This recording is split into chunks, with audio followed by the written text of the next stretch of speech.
My name's Alien. Welcome to Driftopia, the podcast. Today, the guest is my best friend, Mia. I haven't seen you in a long time, and you just randomly showed up after Babetopia, so I decided it's time to do a podcast with you because you've done so much rad art, and I have it in my house, and it's awesome to have you here. Thank you. Where are you from originally?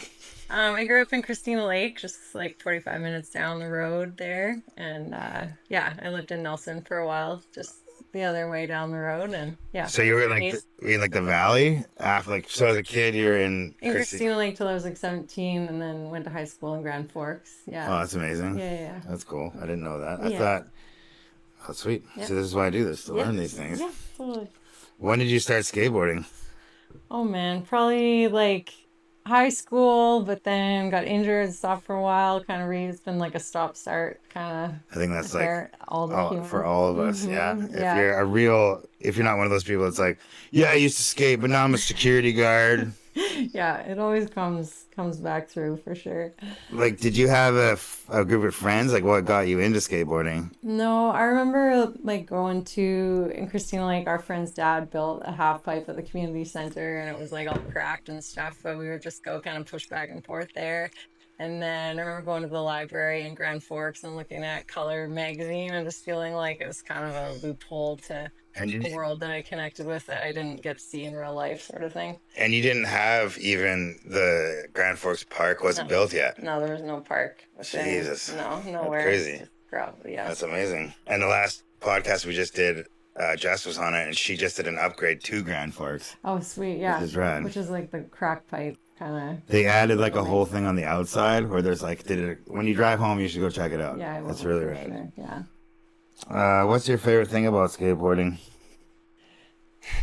I think just the diversity of people that it brings together and how it makes everyone feel like they belong somewhere. Yeah, I agree. Usually you don't feel like you belong lots of other places, so there's just like a unity there that kind of happens naturally, and people encouraging each other that don't know each other or wouldn't meet otherwise. Because where does that happen in life? No. Everyone's trying to fucking fuck other people over constantly, or take their job, or this or that. Yeah, it's just like a support, kind of an unspoken support. Totally. Yeah. What's your favorite skate park in the Kootenays? I love Slocan. That wins every time I ask this question. Yeah. There's something special out there for sure. It's got a lot of Josh energy out there too. Oh, shoot. It's insane. Yeah. And just like just how awesome the little cute town is too, right? Yeah. Yeah, it's special. What's your favorite park on the island? Oh man, well we just got the new Qualicum Park, and New Line just did an awesome park on Qualicum Beach, so that's amazing. It's got a big bowl, and it has everything that you need, pretty much. Oh yeah, it's huge. It's beautiful. Yeah. Do you think you got all your talent and radness from your amazing mom, Sam? Oh, Mama Sam. Shout out Mama Sam. I mean, yeah, I'm very lucky to have had a mom like I had, and she just showed me how to appreciate the little things when shit's going on. You just like find your way through and be positive as you can, and whether you're injured or not.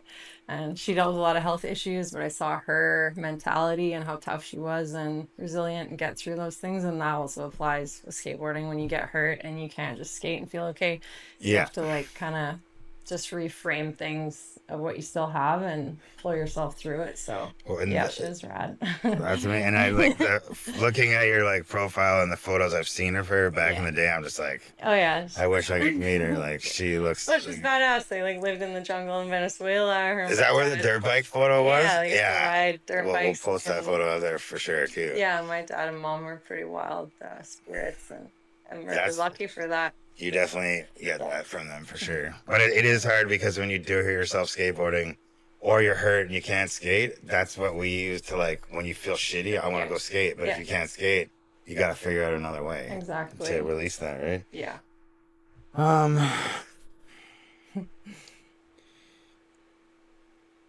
Do you have any funny stories about Josh you could share? Oh, man. Josh was like, I just remember seeing him at Shambhala, like in his gold Speedo, just these huge sunglasses and just like dancing, and the way he just made everyone feel around him. He just was this fucking lightning energy. And like at the skate park, how he would just high five like every kid and just be so stoked and just made everyone feel equal. And that like I never forgot that. And was like, that's how you fucking treat people. And that carried over to the skate park too. And just how he always treated everyone with like the mutual respect and was just stoked on people being there and like gave everyone a similar level of love and just like treated people properly, you know? Like, I wish the whole world would be a different place if everyone was like him. Totally. Yeah. And I think that's why we got along so well, because we could get naked and didn't give a shit. Yeah, that's the thing. He wasn't too worried what people thought. No self-shame or it doesn't give a fuck. No, he was just there to like get kids stoked on skateboarding and cheering everyone on. Yeah.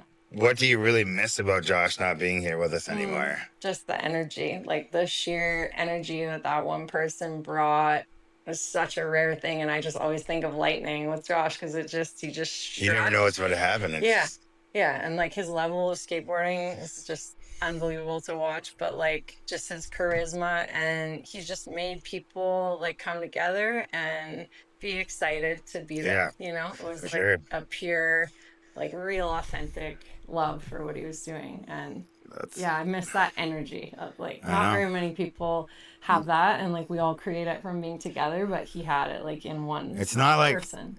Well, like, you know how some people have charisma? His was like a different thing. It was like, if I'm in like a busy bar, I'd walk in and I'd hear like, oh, you know, like his deep voice, and I'd be like, he's fucking in here somewhere.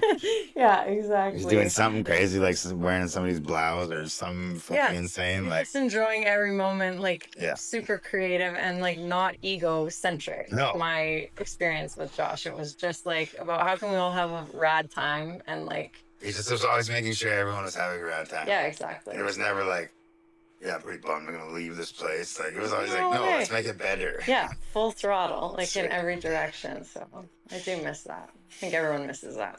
Oh, huge. It was a very shitty thing that happened. Yeah. You're an amazing artist, and I've bought tons of your art over the years. Plus, you've painted the Love Bowl sign back in 2019 that still stands to this day.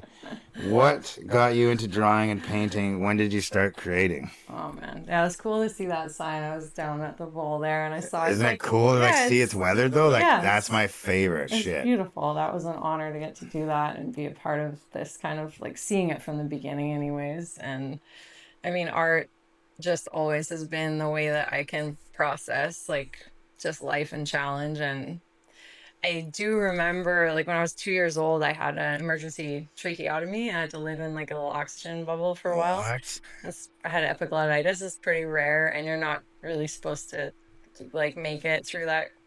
Not very many people make it. Not really. So I had to live in an oxygen bubble for a while, and I do remember having, like, a coloring book and crayons. That's all you had in the bubble. Mm-hmm. Jesus. Like, I don't know if that's where it stemmed from or not, you know, but I do remember that. And so I think it's a self-soothing thing. And like to this day, if I can't draw, I don't feel super great. And that's why when I got tendonitis, I was like, holy smokes. And then I started drawing with my left hand just to make sure I could, like, because that's how my brain processes things. Holy fuck. Yeah, that kept me real grateful when that's back to like 80% kind of fixed now. So it feels like you're... It's like, because I remember you told me like a couple of years ago, like that was insane. That was scary mentally. And you couldn't skate. Remember how we just talked about like how do you fucking release things if you can't draw or skate? Like I'd go insane. Yeah, but that's where that mental toughness comes in that I saw with my mom. From your parents and your mom, because if I hadn't seen that, I might not have known that it's possible. Yeah, and you can pull that out of yourself. Fucking hell. But yeah, and then those things come back, and it's like life is so great when you can do one or the other of those things or parts of them. So yeah, that's what keeps like the wheels on the bus for me, for sure. Well, cheers for cheers, fucking... my friend. Wow, that was insane. Yeah, you got it. I hear about people joking about being in like a lung when they're younger, but that's fucking real. Bubble baby. Bubble girl, not bubble boy. Yeah. That's fucking nuts. What's the first piece you ever sold? The first art piece I sold was And do you know who you sold it to? It was in Whistler, and it was to, oh man, it was to a skier, and I can't remember his name right now, but yeah, Okay. yeah. What year was that, you think? Mm, probably like early 2000s. Yeah. And that felt pretty damn good. Like, Yeah, I it was just like, remember being whoa. super surprised, and I still feel like that to this day when someone buys something. Not that it's like surprise, but you're just like, oh wow, it never. You're not like, of course they're gonna buy it. It's like, Well, you're what's modest in as all fuck this? and your art is amazing. So, Well, like, I appreciate yeah, that, but it's like when someone connects with it, that's what it's about, and then when they put their earn money into it to have it be a part of their life, it's like that's an honor, for right? sure. Yeah. And So as an artist too, like you have to respect what you're creating, and if you get to meet the artist too, that's really rad too. yeah, yeah. Yeah, I love that you have some pieces here. I always forget what's here, and it's Well, fun to isn't come it around. funny? Yeah, like you don't normally get to go.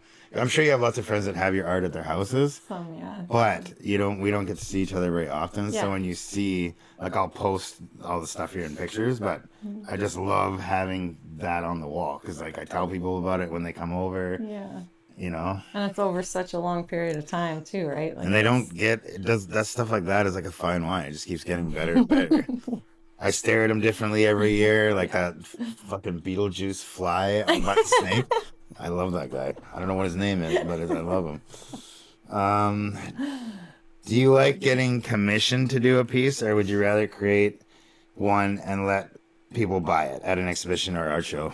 Yeah, I mean, it's always like it's nice when people do ask you to make them something that is their vision, but it adds a whole nother web of intricacy to it. And that's where it feels kind of a bit more like a job Yeah. side of it, which is totally fine. And that's part of kind of being a freelance artist. But oh, 1000%, I'd rather just make what my brain needs to make and then find the people that that connects with because Yeah. then it feels super authentic. So I feel like with commissions, sometimes you try to like hybrid their vision and your vision, and it And it can just, kind of feel a yeah, bit like, yeah, I made that, but it's not like thoroughly something that, there's like too many variables in yeah, that aspect. totally. It's hard because I remember when I started building tables, I was like, "Yeah, I'll just build a bunch and build up my portfolio." And then I was like, why aren't these selling? And then I get these orders, and then I'm like, okay, cool. That's what people want. Yeah, so it's a little bit different Yeah. because I remember watching you in the start, and you'd begun this before I started mine. And I was like, oh, okay, maybe I'll just do what you do and build a bunch of pieces. I went to the trade show in Castlegar. People were sitting on my tables. Had their benches, and I was like, I'm never doing this again. That's it. I fucking hate this. Like this does is the not way. work No. out. Yeah, it's a bit of a dance, but you gotta make what you genuinely want to make and don't make what you think people want because it's not gonna float and No. it's not gonna sustain. No. You're gonna hate your life. So And I've gone through that. yeah, yeah, and I get that because That's- there's a business side of It's it like a learning because you got to survive, for sure. but you also have to stay stoked as the artist too, right? I noticed back in the day, you would use a lot of animal skulls. What was your favorite one you created? Oh man. I mean, people would bring me their pets. Like it was a What? big honor. Yeah, I had a hedgehog one time. Hedgina was her name. My friend Oh, was I think my hedgehog. you have a photo of that one? I don't know. Because I want to post like the massive one you made. Oh yeah, Like, the like Book of Skulls. yeah, that was insane. Yeah, that one was wild. But yeah, when people come to you with their pet, like, and trust you to just turn it into something that can You're sort like, of live okay. on. I mean, it's not something I do anymore, but like that was a really interesting part, especially living out here where, that's kind of abundant and Remember when one time you're like, hey, I'll be back in a year. Can you just bury these for a whole year? And we buried them by the love ball, actually, right before it got built, and we dug them in a hole. I do remember that. And then they were hard to find. Oh, really hard. At the end, Should have put yeah. a stake down or something. Yeah, no, for sure. Things shift, but now I like to just let them lay where they rest and just like respect that and kind of let them do their thing. But So you've worked with like cow, like Yeah. elk, deer. yeah, What, have you done a bison? I just love that animal. no bison. That would be wild though. So my friends had a farm out in the Slocan Valley and sustainable farm, and they would let me go kind of to their boneyard. That's Yeah, cool. so But it was like what pig skulls are gnarly. They look very alien. to work with that type of material for art. What is the process to make that even fucking possible? Yeah, I mean, I don't do it anymore. It's very elaborate, and yeah, you often have to bury things and kind of let nature do its thing, and yeah, unearth and then boil and Yeah, so the boiling. bleach Yeah. and paint, and yeah, I think I tried it very once and I just threw the whole barbecue away. I was yeah, like, just get no, this this out of fucking here. reeks. I know it's bad, and like once I moved into my van, I was like, "There's no space for No. any of this." Yeah, I remember you look like Santa Claus with a satchel of fucking skulls. It was amazing. yeah, it was a different time, different era. I notice you love drawing all types of animals and creatures. Mm. Do you dream them up, or does that come naturally to you when you start like just doodling? Or you're just like, does that just come to you? Yeah, they don't come from dreams. I do get asked that quite a lot, but my dreams aren't that like creative. Yeah. Most of the time I have a lot of nightmares. I have like a lot of graphic nightmares, which isn't the best, but they don't come from there. A lot of it's based in like my grandma was obsessed with birds, and I remember just watching her like sit on the porch as a 100-year-old woman, just watching the birds all day long. And I was That's like, it. "What are you doing?" You know, and I'd go sit with her, and she'd tell me what all the birds What? were doing. She just loved it, and That's that kind amazing. of passed to my mom.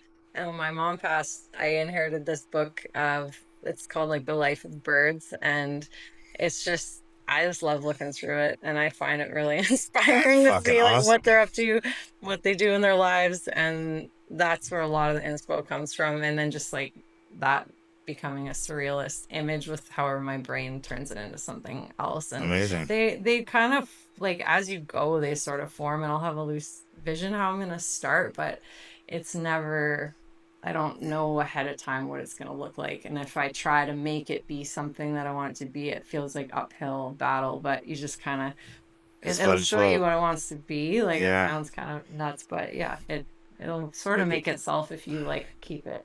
Yeah. Help No, it get there. for sure. Like I can't Yeah. draw worth a goddamn. I can Mhm. build because I see Yeah. something before it's built, like with wood and stuff. But you're creating something from your hand, from your brain to your hand Yeah. onto the paper Mhm. or material, any material, right? Yeah. I just think it's very interesting. I think that's why it's so cathartic because it's like this process that involves parts of your brain that maybe aren't active in What? a lot of the day to day. And it's Yeah. working through a puzzle and your challenges of the day and your feelings and Like your trying to get to subconscious, something. like even you know how when you daydream, Yeah. maybe Yeah. I think when you're sometimes drawing, you're daydreaming, but that's Yeah. your subconscious taking over too. Totally. It's working through, it's kind of like, yeah, like what a dream does to your brain, but while you're Yeah, awake. Yeah, that for makes sure. sense. What's your favorite type of material to paint on over the years? You take old skateboards, you sand them down to the bare wood, and then bring them back to life with awesome art. That's one of my favorite things that I've seen. Yeah, I love using old skateboards because they bring so much history with them. They bring a life that they've lived. They bring like all the energy of all Yeah, the 'cause there's stuff still that they've been chips in them and through. stuff. Yeah, Yeah, and like Stepan Soroka, like shout out Stepan. He yeah, Grand keeps, Forks. yeah, Grand Forks. He like keeps stacks of skull skates boards for me, and just the shapes are so awesome. And then I just sand them back down to the wood, and it's a nice just size for people to kind of Oh, and they're easy to super hang. wide and nice. Yeah, Too. they're Yeah. wide, like beautiful skull skates boards, and yeah, that's kind of my favorite thing these days. And like they have their imperfections from all the divots and everything. And Did you skate with him when you were, or he was? he was younger than me. Oh, I know he's Still- younger, but yeah, but like mostly just once we moved to Vancouver, then I'd then see you him kind at of, Hastings, like and he'd be like, beside "Oh, where are you him. from?" Like, figured out you're both from Grand Forks. Oh Like, yeah, no, I knew we knew who that's it was sweet. because it's such a small town, and now just watching him shred is unbelievable. Yeah, you're Like, fucking insane. yeah, And how smart he is. yeah, And he's just like yeah, the writer. English degree, I'm like, what? Yeah, just I'll just write for casual. Thrasher all the time. That's cool. Yeah, he's something else. So He's amazing. yeah, that's my favorite, I think. When did you open Nightmare Oasis in Nanaimo? Yeah, I have a little art shop slash gallery in Nanaimo. It's been 3 years now, and yeah, it's a lot of local artists that showcase in there, and kind of a low key music venue. And yeah, it's been a really interesting learning experience because I'm not a business person, and That's kind of my next question. Yeah. I said, do you have any other artists in the shop? yeah, there's lots of other local artists from mostly around Vancouver Island. Your mom is in there. Oh, nice, Karen yeah, has yeah, her organs yeah. in there, Sweet. which is sweet. And And she made some skate necklaces too. Yeah, she's Epoxy, got yeah. little skate necklaces in there, and then just we've got an awesome metal worker there, Dustin. We've got stained glass artists and ceramicists, and yeah, Sweet. other. Yeah, we'll put the address up there too, where it is, so people can find it. Yeah. What are some negatives and positives of owning your own storefront? Yeah, I mean, dealing with the public is a thing, and I think I'm not necessarily cut out for that. Like, I'm a pretty heavily introverted person by nature, so that's why making art really works for me because I get to be alone at night. Once it gets dark, I'm like, I'm gonna sit here by myself till 3 in the morning. That's when my brain comes alive. 8 p.m. to like 3 a.m. That's just always been like that, right? I don't know. People are just different, but it's also amazing to have a storefront because you have people that come in there that you never would have met. And like a lot of the folks on our street are, they're struggling for various reasons. And just to see someone come in who's having a hard time and like everyone's just treated equally. And then to see how they connect with the artwork and how it can kind of like, it seems to help diffuse maybe some challenging situations for people, and they like thank you for being there. Give them somewhere just to come and look at things. There's no pressure to buy anything, just look at the art and then can kind of float on with your day. Because in the area you're in, there's a lot of a meth in that area for that, or drugs, or any kind of addiction for sure. It's an addiction. There's people struggling for various reasons and without enough support. And it's interesting to see how different folks get treated in business establishments. And I just figured if I'm starting a shop, I'm just gonna open door and just come in and and there's a safety factor as well you have to consider. But it's like most people just want to be like just kind of left alone, but like welcomed and not overtly judged and minimized. And when you don't do that to someone and just give them the freedom, yes, you can touch that, you can look at that, you can be here, and then it's just a nice energy for everyone. How some people, they walk into a store and they think they're gonna steal something, and you're just like, no, they're humans, just treat me the same way. Exactly. So that part I do really appreciate. The business side, it's just not necessarily my jam. I don't think I would like it. But I've learned a lot, and like somehow opened an art shop and ran it for 3 years to this point, and it's like. But you're helping so many other artists in the area too, right? Yeah, it is nice for people to have a venue because that's the thing. We're all making things, but where do you show it? How do people see it? So I like offering that, and I don't take like 50%. Like I just take up here in Nelson. It's barely, fucked. It's tough because I was on the other side of that for 20 years doing art. And that's why you gave them the leeway to be like, okay, you're able to sell something, but maybe you work for one day and like like mix it up a bit. Yeah, we do like a trade kind of thing. So sweet. Yeah.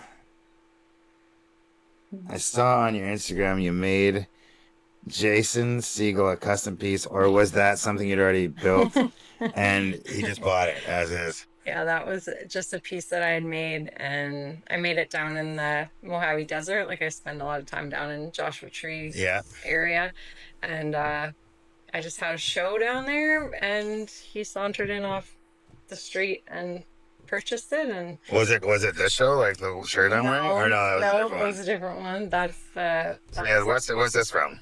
That's the Las Chicas, the girl skate gang in Arizona. I love these gals. And then Hilton Brewing, they did a collab beer, and I entered like a contest to do the design, and they chose me. So it was like a mango beer, and that's their logo is the lipstick dagger. Yeah, that's amazing. And I'm wearing the shirt backwards, so it's weird. But I needed everyone to see the art because I can't turn around. My back's hurt from skating. There's a little bowl in there. Yeah, that's amazing. Yeah, that was fun. I got to go down, and they did a low card. There was like a demo there in town at the same time, so it was a whole thing. Just the colors you use, like.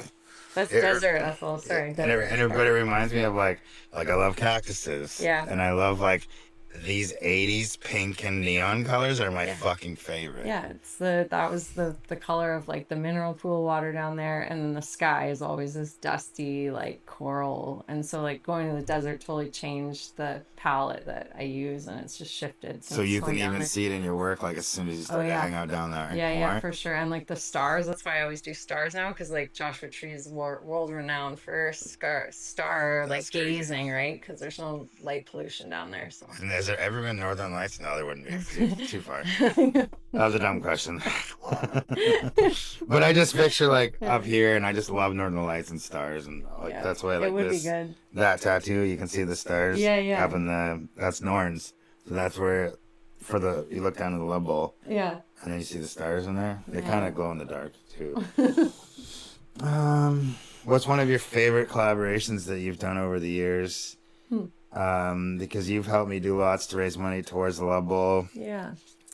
Yeah. Yeah, I love doing the cutting boards that we did. Those were super fun. Yeah. And that like was the amazing. different designs, and then the color, like the way you did the ombre sort of with the resin, and it was the teal into the black. Those like melded it together. Yeah. And you put, I think, like little twinkle dust in there. On the I want to say cob on the knob because it's the narwhal. But yeah, we just nothing. It's an inside joke. The narwhal. Yeah, the narwhal. Like totally. So yeah, she had a bunch of her drawings, and then I used the CNC, and we CNC'd it into the wood, and then I used epoxy and like put different colors into it, and it was sweet. Yeah, those were great. People bought them, and I think you built the portal from that. Yeah. Some of the portals for sure. That money, that's sick.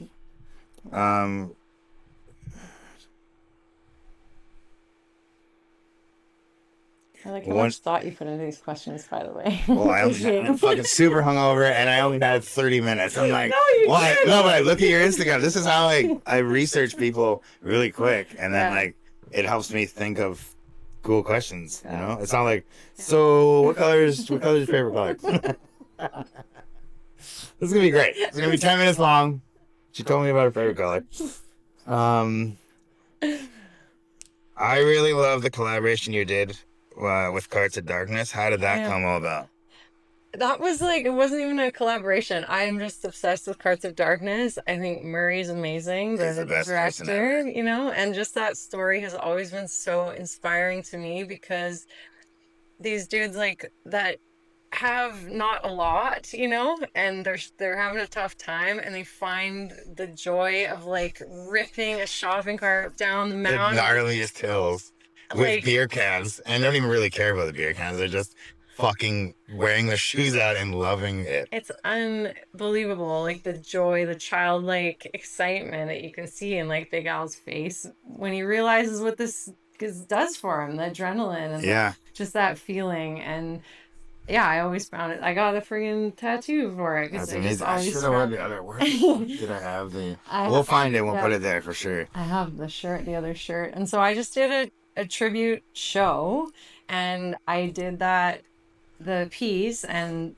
some of that money gets donated to Big Al himself. Yeah. He's in Nanaimo and he's around doing his thing, and I just wanted to like do a show at the gallery that was inspired by Carts of Darkness, and Murray came to the show, and it's just like a really cool way to celebrate an epic piece of film that they made. And I can't wait to do a podcast with Murray, because did you see the photo of him standing up with a skateboard? I'm so fucking stoked that he got to like do that in New York and just try that out. Imagine just like, I can't even, we will never understand that. The exoskeleton. It's fucking insane. I hope they somehow give it to him one day. Yeah, I know. We've been thinking the same thing. It's like years to come, obviously, but for him to just get that feeling, it must feel so good. And last time I talked to him, he's like just talking about surfing and stuff. Yeah, he's like started doing surf contests now, and like that's fucking amazing. Such a genuine dude. His art is rad. Wallet Moth is his artist handle, and he does beautiful work, and he's just, I don't know, someone I really support. Awesome. He's about, and I love that he got in the cart and like trusted to like go down the hill. I have to watch it again. It's been a long time, but we're definitely putting a clip. Oh yeah, that's why we're talking about it, because that fucking movie's insane. It's phenomenal. Yeah, insane. Yeah. Cheers to Murray, and cheers to Carts of Darkness for sure. 100%, man. Do you have any shout outs? Well, shout out to you for building this like miracle of a place, and I remember you having the idea to do this. I thought it was insane. Yeah, how long ago that was, and just like to shout out Josh Eben for like inspiring so many people, and like he's the root of why this has happened, why you fought so hard. And shout out Mama Karen for Oh, yeah. being such a legend and holding it down so hard The mothership. through endless like people visiting and parties and meals and like just the love that you guys extend to people here really spreads out into the world. And it's a really special place for people to come visit and like be themselves and have a wicked time and just kind of experience the Kootenays and like a genuine place to come skate and like kind of be free. So Awesome. yeah, for sure. The first time we met was when I was living in the bus in at Josh and Tia's house. Yeah. Yeah. Yeah, and I was like, yeah. So I got this idea. Yeah. It's I like, know. And you. it's so random to think back, and it wasn't that long ago. I mean, it was like 2012. Yeah. But time flies, Yeah. no matter what the fuck you're doing. Yeah. It's an immense feat that you're just one of those people that you have a vision and like you just keep pushing, you know, like, yeah, okay, this is like not gonna work or this is hard or it's like not logical or something. Like I have an aspect of my brain that's like that too, and it's just what you know when you need to keep pushing for something that you believe in, and this place is proof of it. So it's like it's like how Josh would always say no rules. Yeah. But I take that also into the perspective of being like, there is no. Like I'm like, you can just do it, but you have to figure out a different route. Yeah. Right? Yeah. It's gonna take time and it's gonna take like being really creative on how to get there. Yeah. But like look what happens when you do that. And it's just ever evolving. Like the strips, Like, all the things it's that not are now stopping, and that's why. And I watch people's faces, and that gets me even more happy, and it just propels it even more. I'm getting older, and I'm getting more tired, and Yeah. I'm getting less patient. But Sure, and that's fair. this is, I know that it's possible, so it actually makes me feel better that I'm like, okay, it will happen, but it just takes time, and stop pushing yourself so fucking hard, because Yeah. I've learned you can get burnt out. It's a fucking thing. It's a real thing. Yeah, it's real. Yeah, And your body doesn't work like it did in the 20s. don't work like it used to, that's No. for sure. Yeah. What's your favorite thing to skate at Driftopia? I mean, just going over like the hump in the middle of the bowl is my favorite. That hard bowl, there's nothing like it. I've never skated anything like that, and just the way it's built too, and it's on like a You are the first person. You're one of the first people to skate it with no deck on it. I have the footage. Oh yeah. And we'll put that footage over here. Remember you showed up and it was like we just poured the bowl and it was mayhem like a couple days before, and then you showed up and it was like, how's it going? And I'm like, oh my god. Oh my god, you're like laying against the side of the yeah, pipe, I was just dying. dead with heat. No, it's unreal. And to like transition construction for fucking making it happen. Like shout out to So those many people dudes. came up for that. Yeah. I can't wait to interview all those people that were a part of it. Yeah. What would you like to see at Driftopia that hasn't been built yet? Oh my good golly. Fuck, man. I don't know what that is, but that sounds something crazy. You've done so much, and like, I don't know. You like snake runs, though, right? Oh, I mean, well, yeah. Yeah. I just believe that's coming because you've I talked about skated- doing that through the trees. Yeah, for sure. Yeah. And I skated the pump track on the island. Yeah. What's that? The new park? What it called? Not Qualicum, but the one that got built like 3 or 4 years ago, and it's got 2 pump tracks right beside the skate park. Oh, like. There's like a blue one and a red one. Oh, I It's don't know. in Victoria, Not like Topaz, but maybe Langford or something. maybe it was Outside. Topaz, and that's really close to downtown, right? Kind of. I don't So know. well, there's 2 pump tracks. There's like a painted blue one and there's a painted red one. Okay, I And there's don't know if that's BMXs. it. I've seen you. Well, I go to the one in Nanaimo. Okay, I didn't go to Yeah. that one. Maybe they look like the same, but Yeah, pump track. That is the correct answer, though. That's what I would have said. all right. Thank Cheers you. to pump tracks.